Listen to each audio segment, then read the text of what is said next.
Merci de nous rester fidèles à Bamako, il est 9 heures.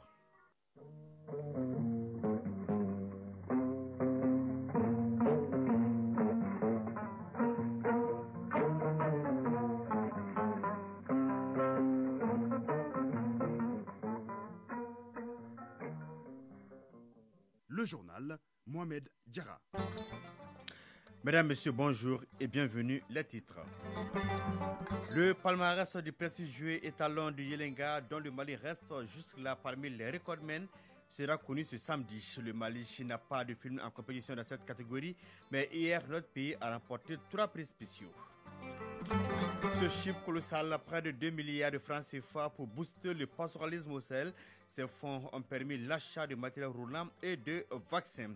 Nous ferons le point avec Jules Sambou-Sissoko dans ce journal. La gestion des catastrophes, un véritable casse-tête, et désormais les préfets ont entre leurs mains des outils nécessaires pour y faire face.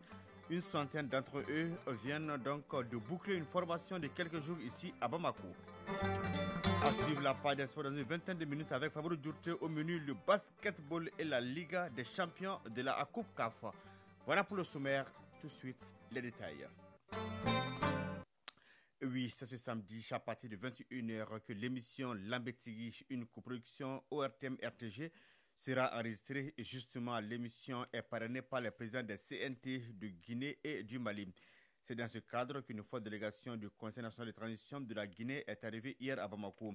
Conduite par son président Dansa Kourouma, la délégation a été accueillie à l'aéroport président Modibo Keïta par le président du CNT, le colonel Malika Dia. Rendez-vous donc à 21h au CICB. Le ministre d'État, ministre de l'Administration territoriale et de la décentralisation, a représenté en fin de semaine à Bakou, en Azerbaïdjan, le président de la transition au sommet des chefs d'État et de gouvernement du mouvement des non-alignés. La réunion donc a porté sur la reprise post-Covid-19. Dans son intervention, le colonel Abdel Maïga a rappelé les efforts consentis par le Mali pour atténuer les conséquences de la pandémie sur la population. Le ministre de la Défense et des anciens combattants a eu ce matin hier matin une séance de travail avec son homologue du Royaume d'Espagne au sein des échanges, le renforcement des relations d'amitié et de coopération entre les deux pays. Auparavant, le ministre espagnol avait rendu visite au contingent espagnol présent au Mali dans le cadre de la MINUSMA. 9h02. Le Mali à l'honneur au FESPACO. Les cinéastes maliens ont eu 3 prix, le prix série TV animation en compétition officielle avec le film d'animation Paya et Koulou de Draman Menta, le prix spécial de Lafia Boumou qui a été remporté par le film Sira sur la route de Foussine Mega. Foussine a également reçu une mention spéciale dans la catégorie série TV avec Fanga le pouvoir. Et le prix court-métrage documentaire de Lui et moi a été remporté par le film Les Cavaliers de Tonka de Mohamed Daifour Jawara. Sur 21 prix et 35 prix représentés, le Mali a remporté donc 3 trophées. Nous y reviendrons dans nos prochaines éditions avec nos envoyés spéciaux Bemba Sibi et Bouhar Bablin Touré dans nos éditions futures depuis Ouagadougou.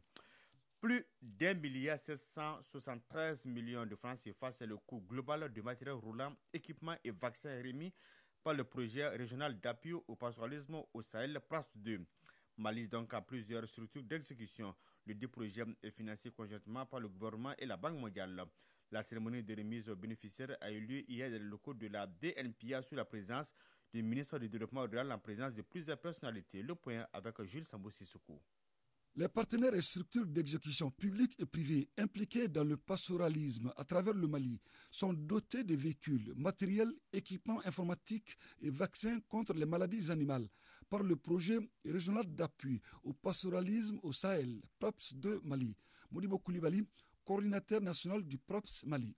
La répartition de ces acquisitions, 19 véhicules sont destinés à la Direction nationale des productions des industries animales, à la Direction nationale des services vétérinaires, à l'Ordre des vétérinaires du Mali, au laboratoire central vétérinaire, au Centre national d'appui à la santé animale, à la Direction nationale de l'hydraulique, à l'Observatoire du marché OMA et à l'interprofession de la filière bétail-viande. 100 pêches destinées aux vaccinateurs publics et privés, 60 chaînes de froid pour la conservation et le transport de vaccins 10 millions de doses de vaccins contre la péripneumonie contagieuse bovine et la peste des petits ruminants en appui à la campagne de vaccination. Améliorer la résilience des pasteurs et agropasteurs dans certaines zones du Sahel, c'est ce qui justifie l'accompagnement précieux de la Banque mondiale. Clara Anna da Souza, directrice des opérations de la Banque mondiale pour le Sahel. L'ambition du groupe de la Banque mondiale à travers du CRAPS 2 et les projets d'appui au développement de l'élevage PADEL-M est de parvenir à l'éradication de la peste des petits ruminants, chèvres, les ovins et les caprins, et la minimisation des impacts de la pneumonie contagieuse bovine. Toutefois, l'atteinte de cet ambitieux objectif nécessitera une transparence accrue dans la gestion du dit programme. La donation cadre parfaitement avec les objectifs du département du développement rural en vue de relever les défis auxquels le secteur de l'élevage fait face. Modibo Keïta, ministre du Développement rural.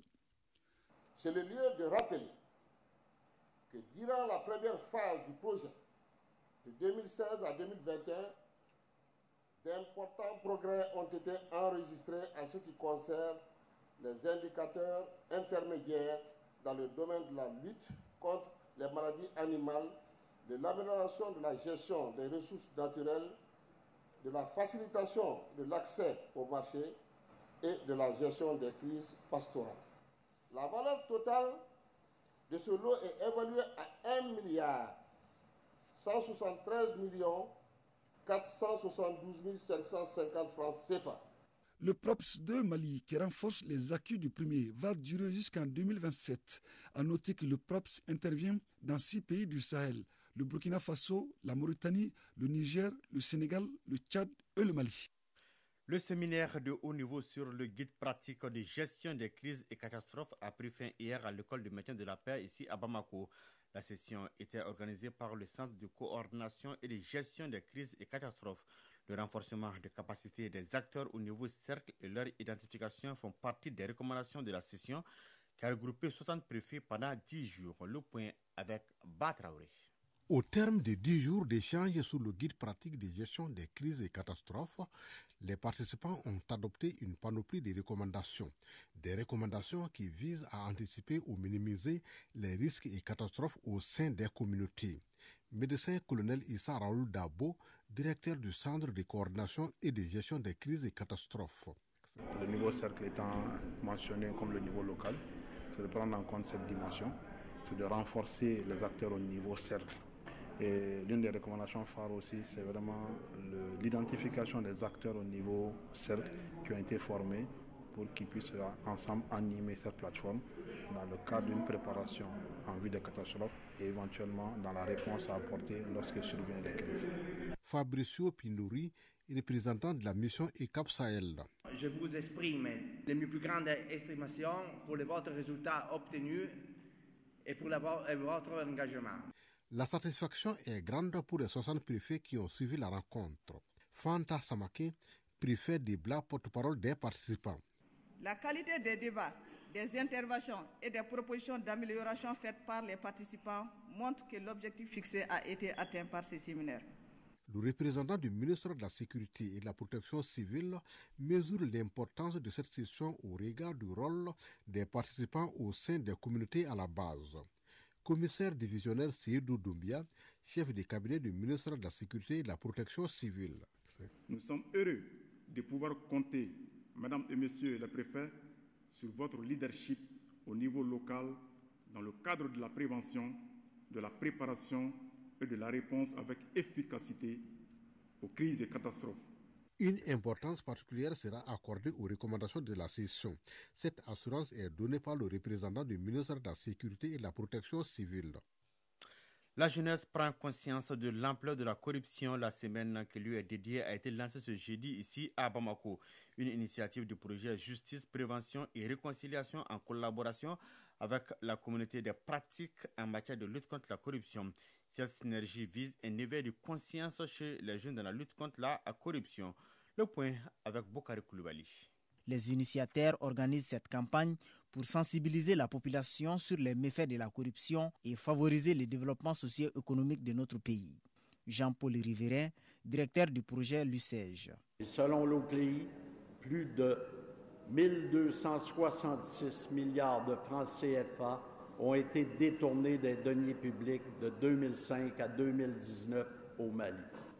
Une réalité qui démontre bien toute l'importance de faire front commun pour lutter contre ce phénomène envahissant. Mariam Djama Sanogo, présidente de la communauté des pratiques en matière de lutte contre la corruption. Il y aura des activités de sensibilisation, de communication à travers les médias et même les activités culturelles sont prévues pour une meilleure communication autour des pratiques corruptives. La participation de chacun compte pour une lutte plus efficace contre ces phénomènes. Occasion pour les patrons de l'OCLEI d'inviter les uns et les autres à jouer leur partition dans ces combats. Dr Moumouni Guindo, président de l'OCLEI. La tenue de cette semaine, en partenariat avec le projet LUCEG, qui place les femmes et les jeunes au cœur de ses actions, est donc une occasion à mettre à profit pour mieux vous outiller en vue de pouvoir être les soldats de la lutte contre la corruption. Construire ensemble un monde uni contre la corruption pour la paix et le développement au Mali, c'est le thème retenu pour cette 7e édition de la Semaine de la jeunesse contre ces mâles qui entravent le développement. Pose de la première pierre de la construction de la maternité de Kati Samakebuku. Le coût de l'infrastructure, 85 millions de francs CFA, entièrement financé par le budget de l'État, est mis en œuvre par l'ANCT. Le point avec Ibrahim Kaoukounate. Le bâtiment qui sortira de terre dans 5 mois de l'aide d'exécution des travaux sera composé d'une maternité, d'une loge pour gardiens, des toilettes, 4 magasins, un mur de clôture et une adduction d'eau. Alou Badara Sangaré, deuxième adjoint au maire de Kati. La pose de cette première pierre va contribuer sans nul doute au renforcement des capacités, à l'emploi des jeunes et surtout à l'assistance de nos braves mamans. Le bâtiment entièrement financé par les ressources de l'État dans le cadre du Fonds national d'appui aux collectivités territoriales à hauteur de 85 millions de francs CFA est mis en œuvre par l'Agence nationale d'investissement des collectivités territoriales, ANCT. Lassine Koulibaly, directeur général de l'ANCT. D'importants progrès ont été accomplis par les autorités pour améliorer le système malien de surveillance et de renforcement de la capacité des soins et pour rapprocher les prestations les plus près possibles des populations bénéficiaires. Le développement des secteurs des infrastructures de santé, y compris celles dédiées à la santé maternelle et infantile, sur l'ensemble du territoire est un axe fort du Fonds national d'appui aux collectivités territoriales. Moussa Simaga, médecin-chef de Kati. Techniquement, nous allons voir dans quelle mesure pouvoir réunir toutes les conditions idoines pour que la vocation première, qui est la santé maternelle, néonatale et infantile, qu'on puisse assurer la confidentialité au niveau de nos structures et assurer le reste des paquets, notamment les services de prévention. L'Agence nationale d'investissement des collectivités territoriales s'engage également à prendre en charge le coût de l'équipement de la nouvelle structure. Écho d'une région, cérémonie de relance dans la capitale de l'Or Blanc des activités du festival culturel de Nampung. La célébration de cette fête avait été interrompue il y a quelques années. Aujourd'hui, les populations du quartier Koko de Koutchala ont décidé de revaloriser ce rendez-vous culturel qui consiste à cultiver l'hospitalité. La symbolique du Nampung, l'offre de beignets, de haricots aux hôtes, des prestations d'artistes de terroir sont donc quelques temps forts de ce festival. Le point avec Brahima Kouni. Le concept de Nampung symbolise l'hospitalité, la cohésion sociale et la tolérance. Son absence d'une quarantaine d'années sur le paysage culturel du Mamala a été perçue comme un handicap en matière de préservation de l'identité culturelle des Mianka. D'où cette relance du festival Nampung par les populations du quartier Koko de Koutchala. Chanze Koulibaly, chef du quartier Koko de Koutchala. Retour aux origines, retour à la tradition. C'est là-bas que nous nous retrouvons.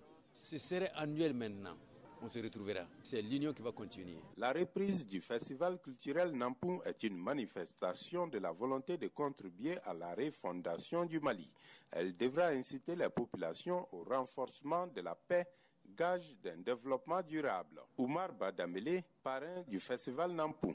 Je souhaite vivement que ce festival culturel Mamala Nampoung de la ville de Koutiala soit perpétué et qu'il serve de socle au raffermissement des liens d'amitié, de fraternité et de cohésion sociale entre nous.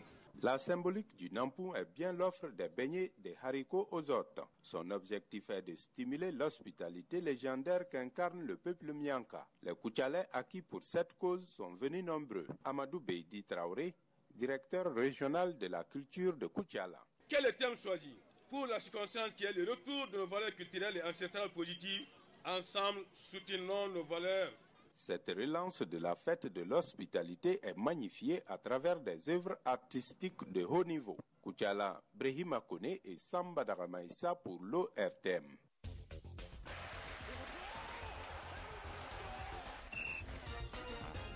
9h16, nous parlons en sport avec Famou Dourtier. Bonjour. Bonjour Momadira. On commence cette page des sports avec le démarrage de la saison 2023 du basketball. En effet, la saison 2023 du basketball malien de première division débute un peu en retard, mais le comité exécutif de la fédération compte rectifier le tir en ne perdant plus de temps. Les 7 journées de la phase allée se déroulent du 3 mars au 29 avril 2023. Alors l'ouverture c'était ce vendredi dans la salle Salamatou Maïga du Palais des Sports de Bamako. Cette première journée s'achève aujourd'hui avec 4 rencontres qui sont Atar Club de Kidal Djoulibassé et USFAS Sigidekaï pour les messieurs et Calaban Sport Club Djoulibassé et USFAS Centre Salamatou Maïga de Kaï pour les dames. Hier en dames, les Scorpions de l'Aïsiral ont été battus 85-56 par les Stadistes qui ont réalisé le triplé la saison dernière. Les vice-championnes de l'année écoulée, les policières ont eu beaucoup de mal à se débarrasser de l'AS Commune 6, score 79-75. Du côté des messieurs, les policiers ont été poussés dans leur dernier retranchement par les Mandeka avant qu'ils ne l'emportent par 67-66. Le match à Israël Stade Malien de Bamako, qui était initialement prévu pour ce vendredi, est reporté au 8 mars en raison de la préparation du Stade Malien de Bamako pour le Basketball African League BAL. Alors, la deuxième journée du championnat national de basketball de première division hommes et dames est programmée pour le week-end prochain. Bien noté. En football, la phase fédérale de la Coupe du Mali commence ce samedi. Toutes les rencontres des 16e de finale vont se jouer hors de Bamako, une première dans la compétition. 7 matchs sont au programme aujourd'hui. Les affiches phares sont US Bougouni, Union Sportive du Seigle Kita, 2 clubs de Ligue 1 et Étoile du Mandé, 11 créateurs de Nyarela. L'Étoile du Mandé est l'une des meilleures académies de football du Mali en ce moment. Alors les pensionnaires de Nyarela doivent s'attendre à un match un peu plus compliqué. Le Stade Malien de Bamako sera à Kaï pour défier Simba FC de la localité. Mercredi 8 mars, le Djoulibassé se rendra aussi dans la Cité des Rails pour affronter Académie de Kaï. Et je profite de l'occasion pour vous annoncer que les Rouges de Bamako ont un nouvel entraîneur. Il s'agit du Belge Ivan Jackie Minaert. Ivan a déjà coaché le Djoulibassé lors de la saison 2014-2015. Sur le continent, la Gambie et la Tunisie rejoignent le Sénégal et le Nigeria en demi-finale de la CAN des moins de 20 ans. La Gambie et la Tunisie ne rejoignent pas le Sénégal et Nigeria en demi-finale seulement de la CAN des moins de 20 ans, mais aussi en Coupe du Monde de la catégorie qui va se dérouler en Indonésie du 20 mai au 11 juin 2023. Les 4 demi-finalistes seront donc les représentants du continent à la 23e Coupe du Monde qui concerne les joueurs de moins de 20 ans, c'est-à-dire les joueurs qui sont nés après le 1er janvier 2003. Mais avant le mondial en Indonésie, les 4 sélections sont en course pour le titre de champion d'Afrique. Alors les demi-finales se jouent ce lundi. Le Sénégal sera face à la Tunisie et le Nigeria en découdra avec la Gambie pour un duel anglophone. En quart de finale, la Gambie a étrié le Soudan du Sud par 5-0. La Tunisie a souffert avant de s'imposer 5-4 au tir au but devant le Congo. Le score était de 3 buts partout après prolongation. Auparavant, jeudi, le Sénégal et le Nigeria se sont imposés par le même score d'1-0 face respectivement au Bénin et à l'Ouganda. En Ligue des champions de la CAF, le Wydad de Casablanca a pris le meilleur sur l'AS Vita Club de la RDC par 1-0. C'était donc hier vendredi. Oui, victoire importante du Wydad en match en retard de la première journée de la Ligue des champions de la CAF. Les Marocains tenants du titre s'offrent ainsi une bouffée d'oxygène dans le groupe A avec 2 succès et une défaite, soit 6 points. Ils prennent la tête du groupe. Leur adversaire du jour, les Congolais de l'AS Vita Club, sont lanterne rouge avec 3 points au compteur. L'autre match en retard de la première journée se joue aujourd'hui à 16h entre Al Ahly d'Égypte et Coton Sport de Garoua du Cameroun. C'est dans le groupe B. Merci bien, Famoulou Douté, pour toutes ces informations sportives.